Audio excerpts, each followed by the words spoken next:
Thank you very much. I'd like to join Elliot in thanking all of you for coming this afternoon. It's my distinct pleasure to introduce Philippa Levine to you and to join with my colleagues and students and with our guests in welcoming her here to Lewis and Clark. Dr. Levine received her bachelor's and master's degree from King's College, Cambridge, and her doctorate in history from Oxford University. And over the course of her career, Dr. Levine has established herself as one of the most influential and innovative historians in modern British social history. But her interests range much more widely, and they include gender and race studies, imperial history, and the history of science and medicine. She is currently the Mary Helen Thompson Centennial Professor in the Humanities at the University of Texas at Austin, where she is also co-director in the university's British Studies program, one of the top graduate programs in the United States in British and imperial history, and whose PhDs include some LC graduates.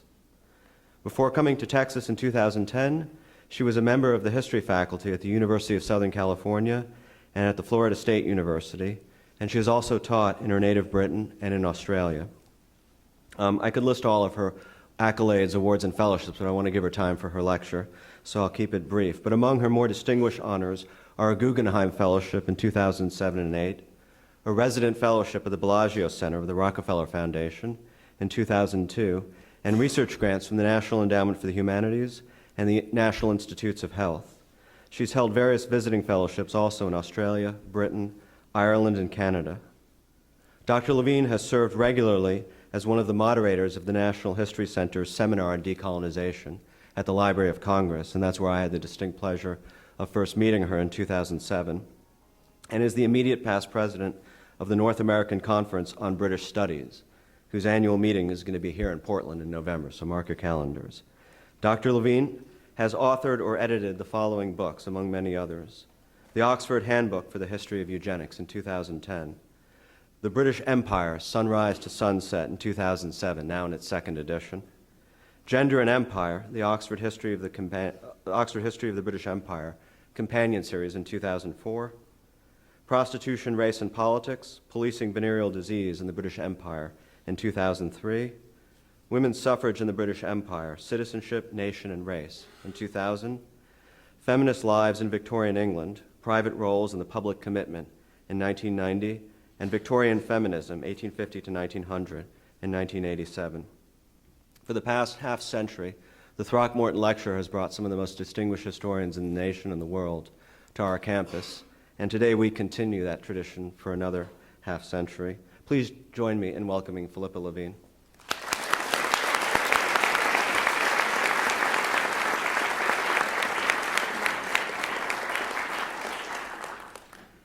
Thank you for that deeply generous introduction. I never recognize myself in these introductions, but it really is a huge honor and a pleasure to be here.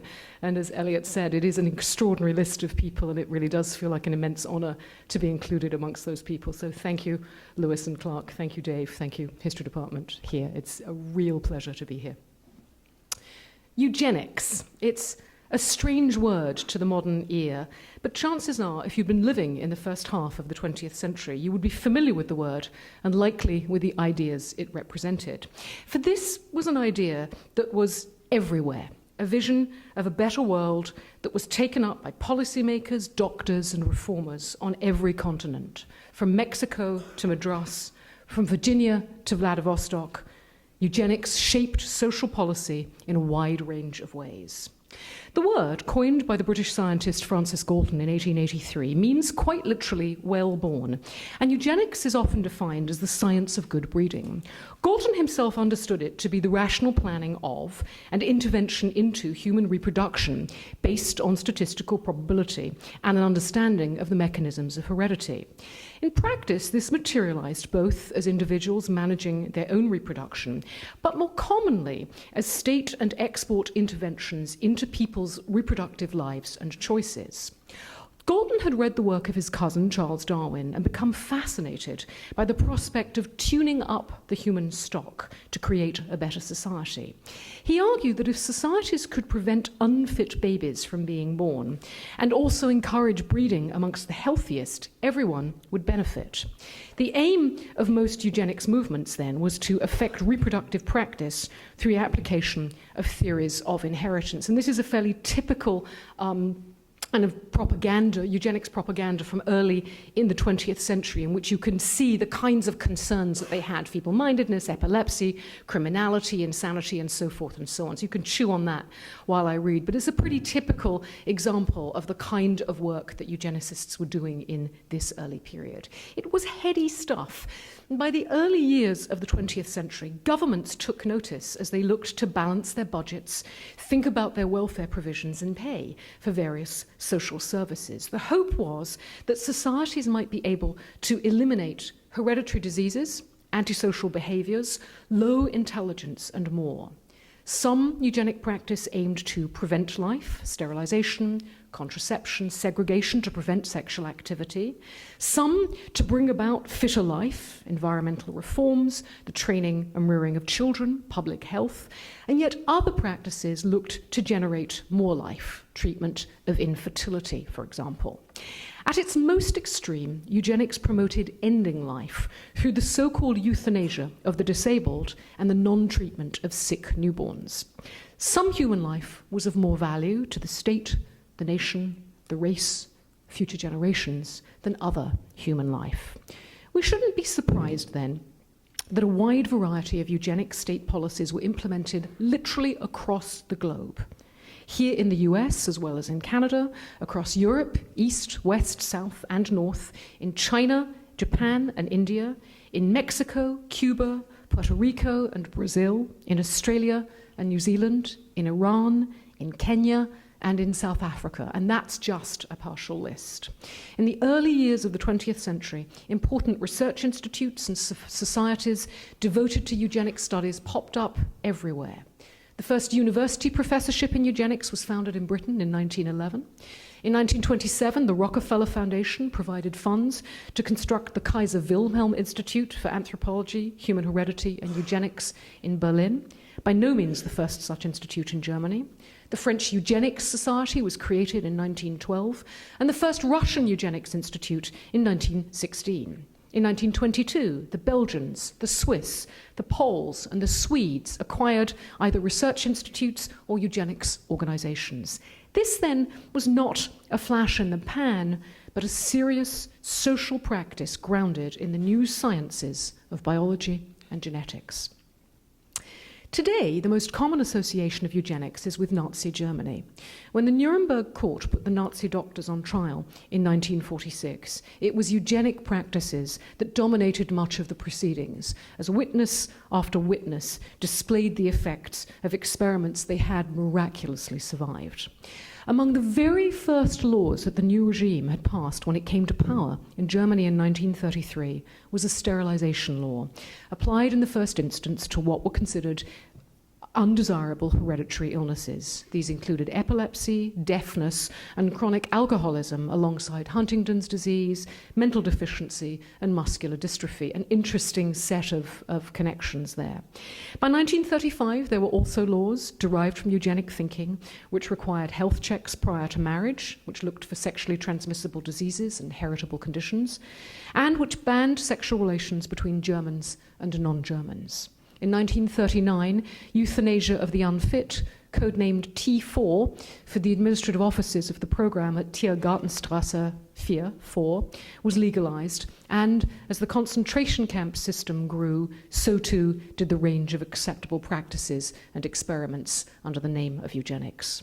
More than a few of the T4 personnel worked in the camps, where not only were painful and horrific experiments attempted on prisoners, but officials harvested their organs for use beyond the prison fences in civilian research facilities. And I'll show you a couple of pictures from that, if I can get this to work. No, it doesn't want to work.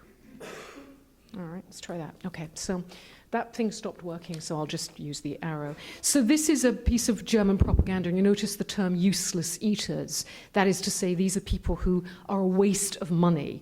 And here, following up on that, this from the Reich Propaganda Office shows that feeding one family costs the same as feeding one cripple, as the terms would have had it at this time. So this is the kind of propaganda that one sees around justifying Nazi eugenic practices. And here's a very typical, this is the kind of work that they were doing in the early years of the Reich, where they would measure things like skull size, facial features, these kinds of things, to see who was pure and who was impure in these kinds of ways, all in the name of eugenic research.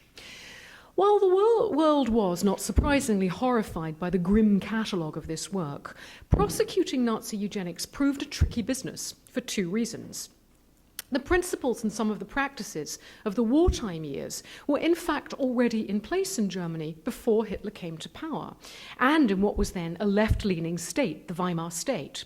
And as the defense vigorously argued, much of what German eugenics was doing in the 1930s and 1940s was strikingly similar to eugenic practices elsewhere, and especially in the United States, the country which was, of course, spearheading the War Crimes Tribunal in 1946 and 1947. Eugenics, it seemed, was not simply the shocking invention then of a regime gone wild, but rather a characteristic of numerous 20th century societies experimenting with new ways of managing their populations in increasingly technological ways. Science bolstered social policy. So let's look at some of the eugenic practices experienced beyond the German fascist state and around the world. Eugenic policies often encouraged good parenting, sensible family planning, and prenatal care, the care of babies both just before and just after their prenatal and postnatal care, just before and just after their birth. In short, practices that would help to mould better, healthier citizens in the next generation.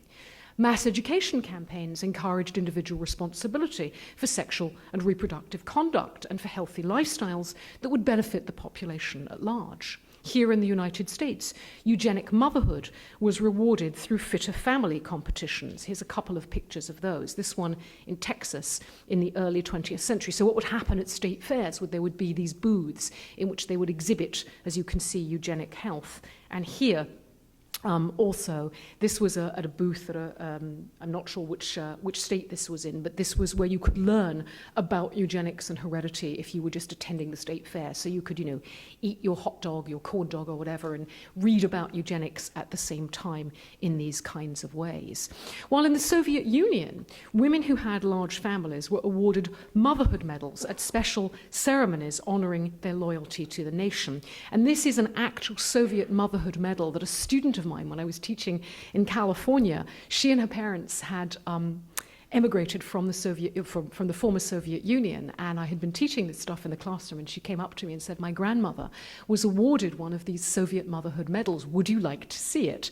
And of course I said, "Yes, please, I'd never seen one before." She brought it into class, the next class period, and I rather poorly photographed it. So I apologize for the quality of the photograph, all my fault. But this is a genuine Soviet motherhood medal, probably dating, I think, from the 1950s or 1960s. I can't be sure about the date, but it's a remarkable thing to see. In China, eugenics reformers challenged the ancient practice of foot binding and promoted exercise, hygiene, and mothercraft. In Brazil, likewise, hygiene was a dominant note in eugenics. Improvements in rural sanitation and the eradication of endemic diseases were at the forefront of Brazilian eugenic reform, while in Iran, maintaining good health in pregnant women was the main focus of eugenic campaigns. In many countries, there was strong support for marriage counseling and for both physical and mental screening of intending couples before marriage. The Soviet Union prohibited marriages between the mentally ill, and here in the United States, by the early 20th century, blood tests were required in most states before a marriage license could be issued. Early in the 20th century, Denmark, Sweden, and Norway all introduced impediments to marriage on eugenic grounds. Campaigns to eradicate syphilis were taken up enthusiastically, especially when the new arsenobenzoid drugs of the 1910s and 1920s began to replace mercury as the treatment of choice in the second decade, especially, of the 20th century. Alongside these kinds of positive policies, often referred to as social hygiene measures or positive eugenics, there was, however, another strand of what we call negative eugenics, where prevention rather than improvement was the main aim. The greater amount of eugenic intervention was directed at those regarded as degenerates in one form or another, whether through their association with illicit or antisocial activity, or because they carried a hereditary disease. An enormous range of policies, from immigration restriction to child removal, sought to discipline wayward individuals and families. New Zealand, Australia, and the United States, for example, introduced restrictions on the immigration of people with certain diseases, mental and physical, and often required compulsory notification by doctors when they treated patients for conditions such as leprosy, tuberculosis, or syphilis. A number of countries implemented child removal programs aimed less at families where abuses had been proven than at minority families. The most famous of such experiments was in Australia, where between the wars in particular, children with Aboriginal mothers and white fathers were forcibly removed from their natal families and sent to residential schools, often thousands of miles from their homes. The plan was, in the words of one of the principal architects of the scheme, and I'm quoting, to breed out the colour by sharply reducing Aboriginal influence and rearing the children instead with the values of white Australian society, in the hope that they would subsequently marry white Australians. And this, again, badly photographed because I'm a really lousy photographer, is a page from a book published by the principal architect, this man, A.O. Neville. And if any of you have seen the film Rabbit Proof Fence, he's the character played by Kenneth, what is his last name? Kenneth Branagh. Thank you, Kenneth Branagh. He's the character played, I think, extremely well by Branagh. But this guy's a real person. He was protector of Aborigines in Western Australia, and he published this book called Australia's Coloured Minority. And what's going on in these pictures, there are a series of before and after pictures. This is what happens when you remove Aboriginal children from Aboriginal influences. This is what happens when you raise them white, and so forth and so on. And he's doing this both biologically and socially. So it's a the book is fascinating reading, and this is a very widespread policy for Aboriginal families in Australia between the wars. Very, very famous, known as the Stolen Generation Policy, and you can Google that and find an enormous amount of material, quite fascinating. Many of the kids rounded up under these schemes never saw their mothers again. It's a very tragic scheme. But it wasn't just in Australia. In Switzerland, in the late 1920s, children from nomadic traveller families called the Jenisch were taken from their parents and put in residential homes and often in mental asylums. The Jenisch had been characterised by Swiss researchers, as delinquent, immoral, and feeble-minded as a people. And under Swiss law, that legitimised the removal of their children. Much less well known than the Australian example, but an equally potent and important example of these kinds of eugenic child removal policies. Not all eugenic supporters approved of such measures to shape the family. There were sharp disagreements, for example, over adoption, with some eugenicists condemning it as a social crime. Henry Herbert Goddard, and he's an American eugenicist, called adoption a crime against those yet unborn. Unmarried mothers, he claimed, were feeble-minded, or they would not have become pregnant. He was convinced they would pass their feeble-mindedness on to their children, whose adoption would contaminate the gene pool by allowing the reproducing of future generations of defectives. But not everyone agreed with him. Alice Chapin founded an adoption agency in New York City where wealthy clients could pick and choose amongst hand-selected children. Convinced that those with better genetic endowments were more likely to suffer from infertility, she advocated that they should be encouraged and permitted to adopt babies of good stock. Those are her words. Some eugenic adoption agencies allowed the return of defective children. These were strikingly different readings of the application of eugenics within the politics of the family. Perhaps the best known negative eugenic policy, however, was the sterilisation of those deemed defective, a practice designed to guarantee that defects could not be passed on to the next generation. It was the US which initiated the early 20th century wave of compulsory sterilisation laws with Indiana's 1907 Act. The 1907 Indiana Act was aimed originally at criminals epileptics, and the insane. It would be the American model that Hitler's henchmen explicitly used to craft the 1933 German law, which I already spoke about. Over the course of the 20th century, around 60,000 Americans were involuntarily sterilized, a third of them in the state of California. Germany, by contrast, sterilized at least 375,000 people. By the 1930s, sterilization was widespread, permitted by legislation in 27 American states, in the Canadian provinces of British Columbia and Alberta, in parts of Switzerland and Mexico, in Germany, Japan, Czechoslovakia, Yugoslavia, Hungary, Turkey, Latvia, across Scandinavia, and in Cuba. And here is a map produced in 1936. It's reproduced, in which is supposed to show you countries were in the process of or had adopted sterilization laws. So you can see, just by the number of arrows, that this is becoming a very popular form of eugenic social practice. Especially in the Depression years, not surprisingly, it was considered an economically efficient alternative to long-term institutionalization. Much cheaper, right, than keeping someone in an institution for their reproductive years. It was much, much cheaper to perform a simple surgery than to absorb the cost of long-term care in an asylum or in a hospital.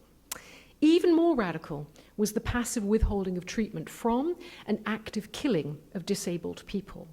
In practice, it's quite likely that obstetricians had for a long time quietly let unviable newborns die.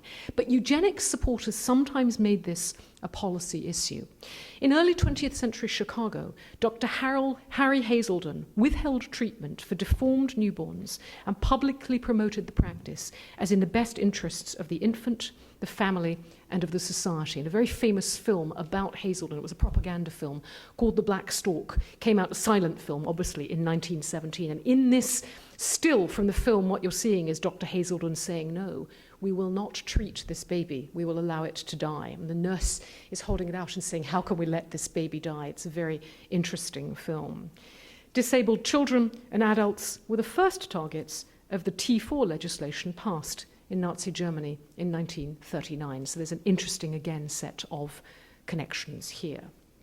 Eugenics, then, was a pretty broad church, which saw a bewildering variety of practices and policies.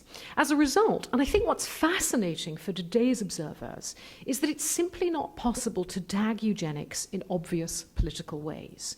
Totalitarian regimes certainly made enthusiastic use of the principles of eugenics, Germany, but so too did democratic and liberal states like Sweden and France, as well as empires such as Japan and China. Reformers pursuing eugenic policies came from both the left and the right of the political spectrum. The American birth control activist Margaret Sanger and her British counterpart Marie Stopes both advocated eugenics, as did the celebrated British playwright George Bernard Shaw. Alexander Graham Bell, who invented the telephone, believed that the deaf should be prohibited from marrying and was a staunch advocate of sterilizing the unfit. And here's what Theodore Roosevelt had to say on the subject, and I quote, "Someday we will realize that the prime duty, the inescapable duty of the good citizen of the right type is to leave his or her blood behind him in the world, and we have no business to permit the perpetuation of citizens of the wrong type." 14 years later, in the landmark Supreme Court decision Buck versus Bell, 1927, upholding involuntary sterilization of the unfit, it was the brilliant jurist and staunch defender of free speech, Oliver Wendell Holmes, who delivered the now famous judgment, 3 generations of imbeciles are enough.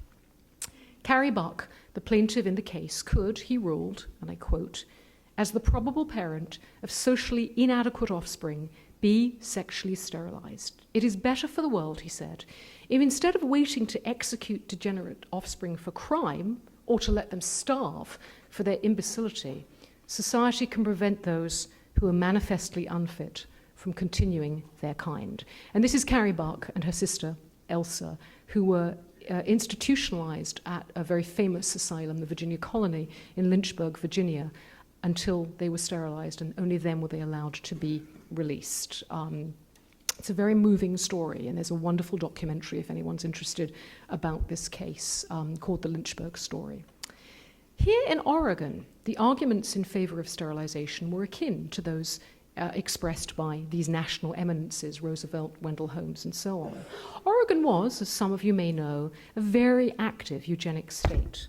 By the time the sterilization law here was rescinded in 1983, around 2,500 sterilizations had occurred, and around 200 of those had occurred as late as the 1970s and early 1980s. And here is an example of the kind of form that would be filled, and this one's from the 1920s. And I've given you the text because it's hard to see. Essentially, Fred Burr was castrated, not even sterilized, but castrated, because he didn't pay his grocery bills on a regular basis. It's a pretty wild case. The Oregon press actively supported the principle of sterilizing the unfit, and the undisputed leader of the movement here was, again, very interesting in terms of the politics of eugenics, the Pacific Northwest's first woman doctor, the redoubtable Bethenia Owens Adair, and there she is, who was behind the first attempts to introduce involuntary sterilization in the state as early as 1907, which of course is also the year of the Indiana legislation. She's a very, very interesting woman, Bethenia. She comes from a poor background. As you can see, she married very young, divorced very young, had a child, and then put herself through medical school, even though she had no education up until this point, and was a very active feminist. She's a suffrage supporter, she's a temperance activist, she's big into women's education. She's also a supporter of compulsory involuntary sterilization. So again, we have this amazing mix of people coming from everywhere on the political spectrum, and it's this, for me, that makes eugenics such a fascinating thing. In 1909, the Oregon Journal claimed, and I quote, "We breed criminals in this country and will probably do so until Mrs. Dr. Owens Adair succeeds in getting her sterilization law on the books." Oregon's law, and here's a good example of the kind of thing that we're talking about here. So, you can see here that there is this notion that degenerates are everywhere and they're being born in large numbers, and if we don't get sterilization laws on the books, that's going to continue to keep happening. So this is a typical example of what the press was picking up on. Oregon's law moved in fits and starts, with an increasing number of sterilizations after a 1917 law, and then again after a 1923 law. Sterilizations in the state certainly increased during the 1920s and 1930s, and one historian of the Oregon laws sees a curious alliance between Democrats, political Democrats, and the Ku Klux Klan in pursuing this policy. So interesting bedfellows. So how do we reconcile the fact that eugenics policies appealed to dictators as much as to democracies, to socialists and to capitalists, to feminists and anti-feminists alike? What eugenics supporters from otherwise radically different political vantage points shared was the vision of a brave new world, shaped by objective, rational science. In a way, eugenics was in the right place at the right time, at a moment when new developments in the life sciences held out the hope of understanding heredity, when ideas of national belonging were strong and often focused on racial purity, and concerns about poverty and ignorance were becoming governmental, that is, state concerns. At the start of the 20th century, biology was in a tremendously exciting phase, and it was not uncommon for university science departments to offer courses in social biology and in racial biology. Biology was held up as a science that could directly affect and improve society. A new related science of intelligence testing was also being developed. The French psychologist Alfred Binet considered how to measure differences between the normal and the abnormal child. Between 1905 and his death in 1911, he created what became known as the Binet-Simon intelligence scale, essentially the first intelligence test. A Stanford University psychologist, Louis Terman, adapted the test for American use. But unlike the French, who sought to ensure equal educational access for special needs children, Terman used such tests to restrict the reproduction of feeble-mindedness and to eliminate crime, and I'm quoting, crime, pauperism, and industrial inefficiency. Terman's was a eugenic vision of the value of intelligence tests. And doubtless most of you will recognize the now standard Stanford-Binet tests, so widely used in this country even now. In fact, I suspect most people in this room have taken those tests at many points in their career. The salient difference between Stanford and Binet, or between Terman and Binet, was that the American psychologist believed intelligence tests objectively measured innate ability, that is, genetic and thus hereditary intelligence, and that environmental factors were insignificant. But from the start, Alfred Binet, the French psychologist, insisted that testing was partial and could not account for crucial environmental factors. So essentially, it's a nature-nurture debate. These were also, these early 20th century years, active years in the development of the mental health profession.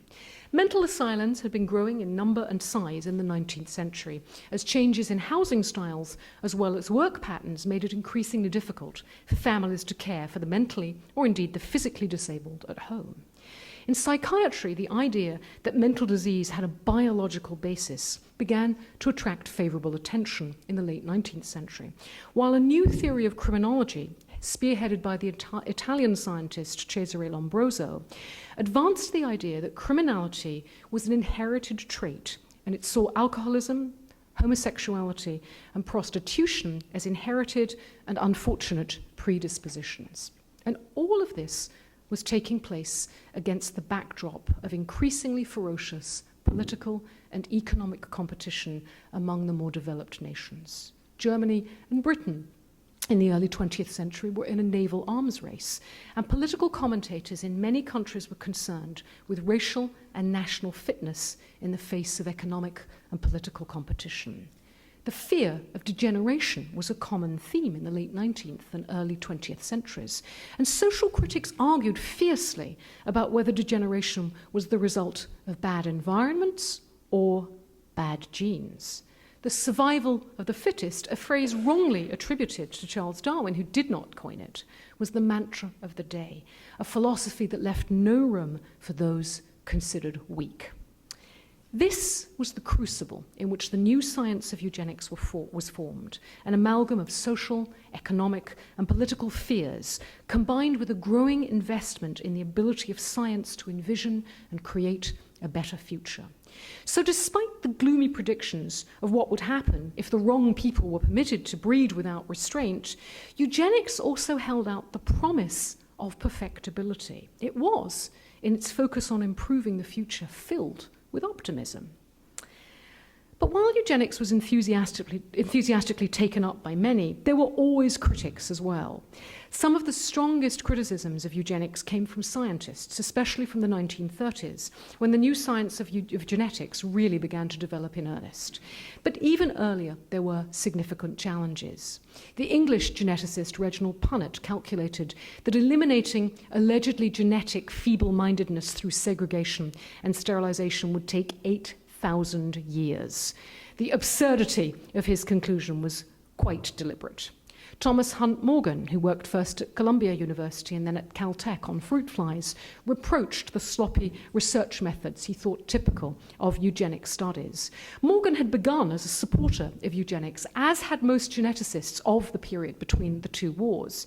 He increasingly came to feel, however, that propaganda had replaced careful scientific claims and chastised eugenicists for lumping many mental and behavioral conditions together under a rubric like feeble-mindedness and treating it as if it had a sole underlying cause in a single gene.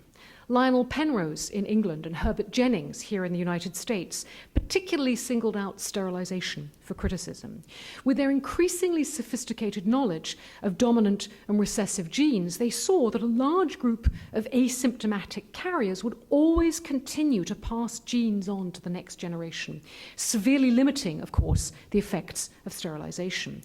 George Shull's work demonstrating that hybrid corn plants were more vigorous than purebred ones destabilized the argument that racial purity offered biological advantage.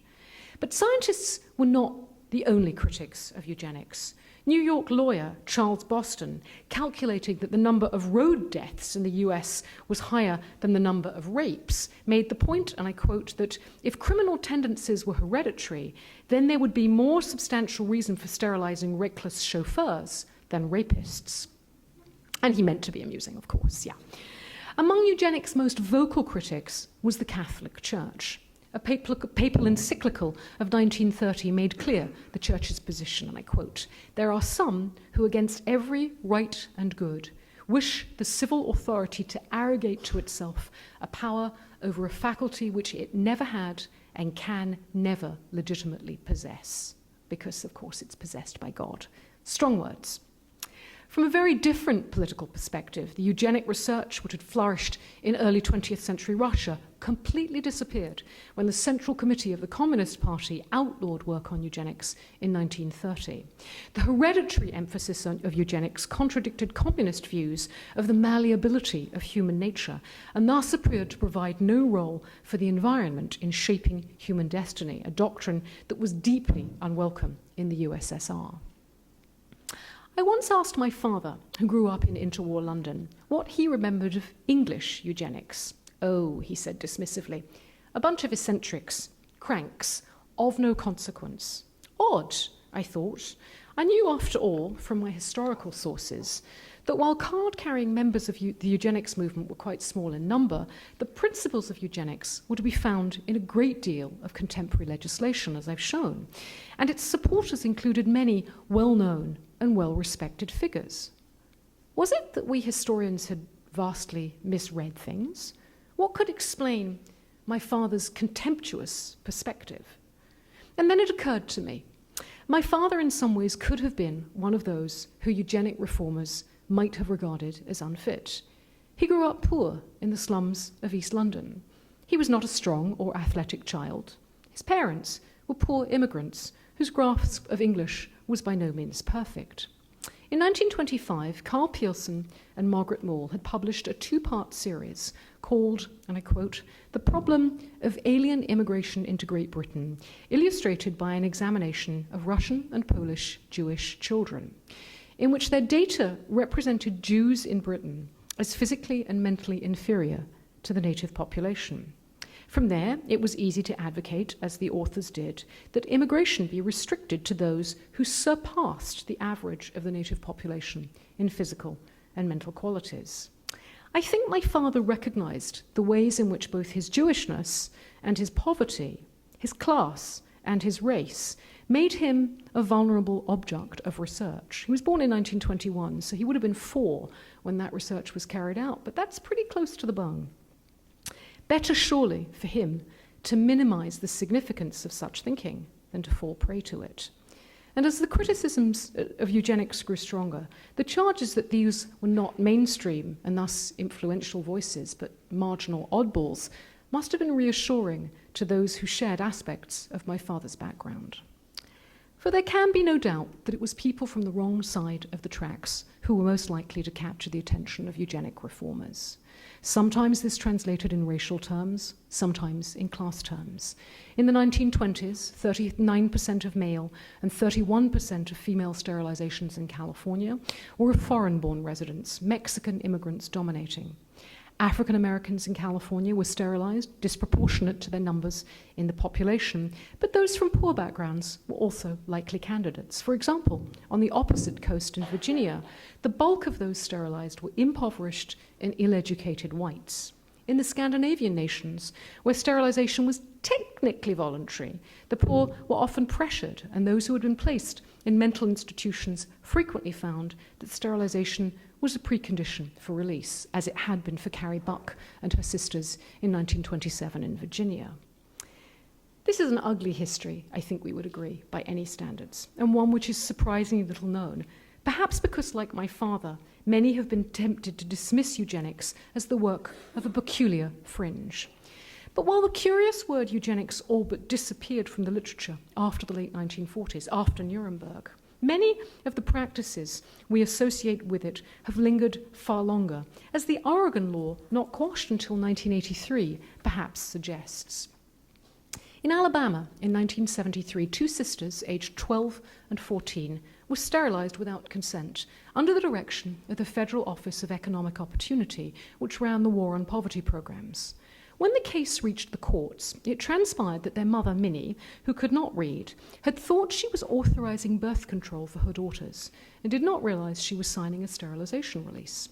In his judgment in the case, Ralph versus Weinberger in Federal District Court, Judge Gerhard Gesell concluded that, and I quote, an indefinite number of poor people have been improperly coerced into accepting a sterilization operation under the threat that variously supported welfare benefits would be withdrawn unless they submitted. It was an acutely embarrassing episode for Alabama. For only the previous year, the state had been headline news after the Washington Star broke the story of the Tuskegee syphilis experiment, which for 40 years had withheld treatment for syphilis from 400 African-American men in rural Alabama in order to track the progression of the disease untreated. So ugly days for Alabama. The Ralph case brought to light similar cases elsewhere in the country, and it soon transpired that in 1972 and 1973, 16,000 women and 9,000 men in a number of states had been sterilized at public expense. Across the country, in California in 1975, another legal case, Madrigal versus Quilligan, revealed similar policies in the West. Elena Orozco testified in court that she was told, and this is a quotation from her when she was a witness on the stand, if I did not consent to the tubal ligation, that the doctor repairing my hernia would use an inferior type of stitching material which would break the next time I became pregnant, but that if I consented to the tubal ligation, that the stitches would hold as proper string would be used. No one ever explained what a tubal ligation operation was, and of course it is sterilization. The 10 women named in the Madrigal lawsuit were low-income Spanish speakers with almost no English. The allegations were virtually identical. Each said that while they were in labor, they had been asked to agree to sterilization, that is, at a moment of considerable pain and vulnerability.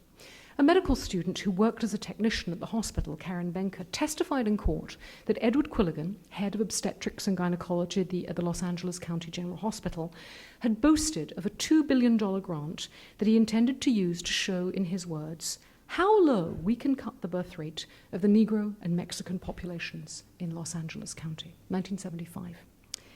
As a result of activism and aggressive journalism, in the 1970s, there were many challenges to eugenic policies in this country, and most especially to sterilization laws, which began to be exposed on a regular basis. It was during this decade that many governments chose to scrap their eugenic legislation, embarrassed that in a post-Nuremberg era, such activities were still practiced, even if a more clandestine way than had previously been the case.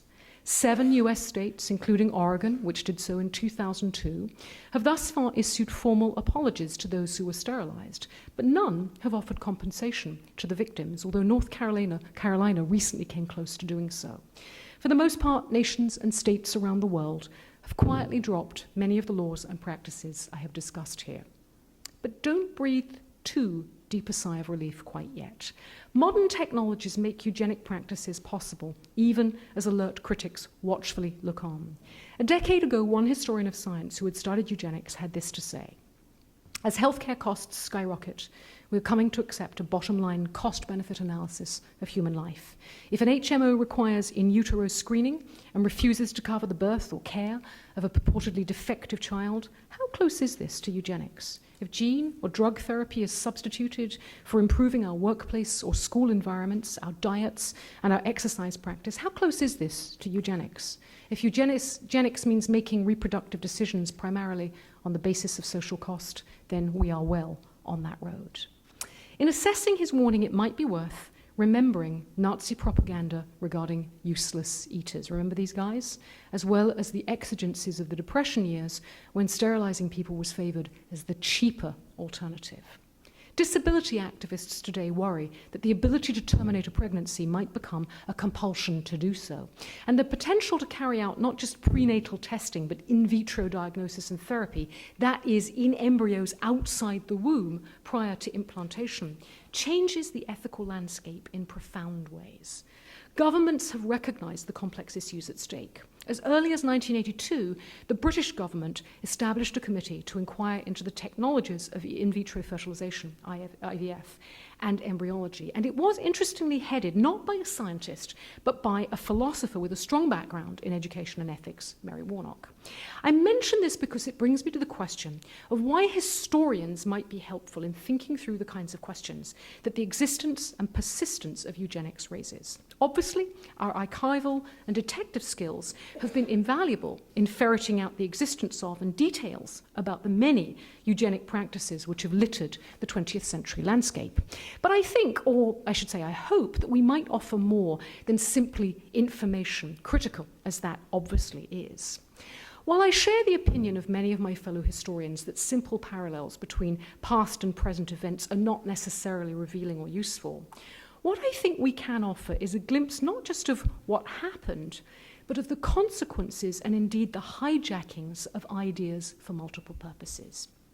Invariably, different circumstances and conditions, people and places are such that historians avoid making grand claims about learning for present benefit from history or about the lessons to be learned from attention to the past.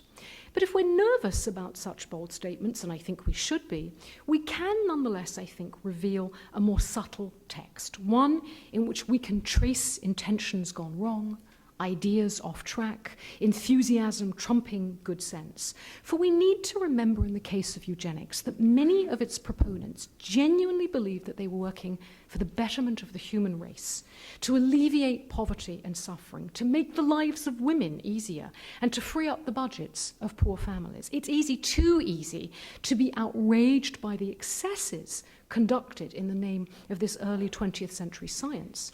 But its capacity to reach across political lines, to appeal to such wildly different and ideologically opposed constituencies makes any simple response inadequate. What I hope readers, listeners, and students will take away from learning about this influential and tenacious movement is a desire to ask and to demand answers to tough questions and to help shape those answers. The historical record is vital to that task, for without an understanding of the motives and the contexts in which scientists, reformers, policymakers, doctors, politicians, social workers, and many others approached these deeply human questions, we cannot begin to unravel the how and what of eugenics, let alone the why. But if we can approach the topic with some sense of the worlds that gave rise to eugenic reasoning, we can also perhaps throw light on related contemporary questions and how they are shaped by past ideas and events. I hope you will ask whether just because we have the technological capacity to act in certain ways, we should, and ask who exactly gets to decide whether we should. Consider the politics that enmesh scientific and medical research and ask hard questions about that, for these are questions of contemporary as well as historical urgency. We cannot dismiss eugenics as a pseudoscience not worthy of attention. Not only is that inaccurate for the earliest years of the 20th century when major science funding took eugenics projects very seriously, but it also runs the risk of implying that real science won't make the same mistakes. With genetic technologies where they are today, that's a risk I'd be reluctant to take. But we also cannot consider eugenics as pure evil. This story, as I hope I have shown, is more complicated than that. And assessing the difference between intention and practice is a skill historians take very seriously indeed. There is no direct link, as some have suggested, between, for example, Darwin's ideas and the brutality of Nazi research. That's akin to blaming Henry Ford for traffic fatalities because he made cars affordable for most Americans. Doesn't work logically.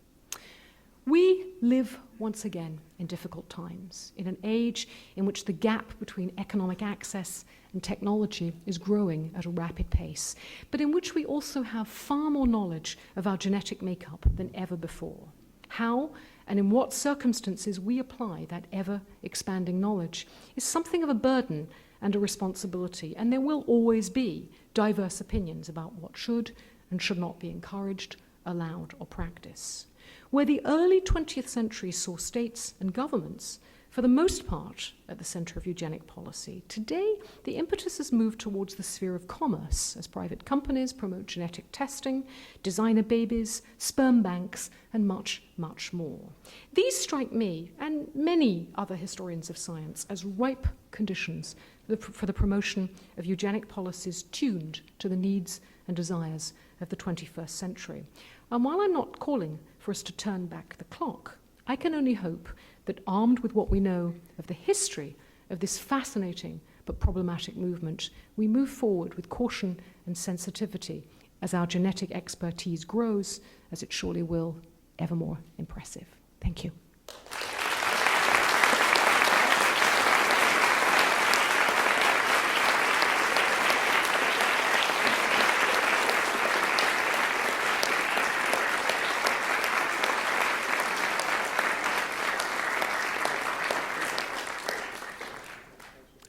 I'm fielding my own questions, I'm told.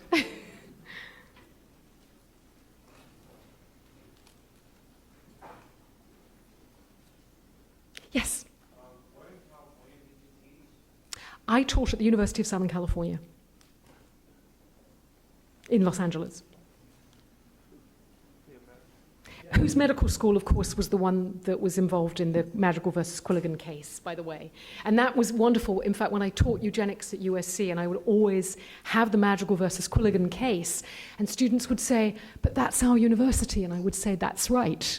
That's right. That's us. That's USC. Of course, it's not really USC because it's the LA County Medical, but we ran the hospital. USC ran the hospital for the county. So it was a very interesting moment at which students had to kind of learn about the collision between the practical realities of the world and the institutions in which they themselves were learning. It was a wonderful, wonderful moment of learning for students. Yeah, so you showed us the amazing continuities across continents of the eugenics movement. I wonder if you could talk a little bit about some of the differences. And I know Nancy Stebbins worked Yes. with the difference, especially between Latin America, US, and British eugenics. And their Latin America and the French.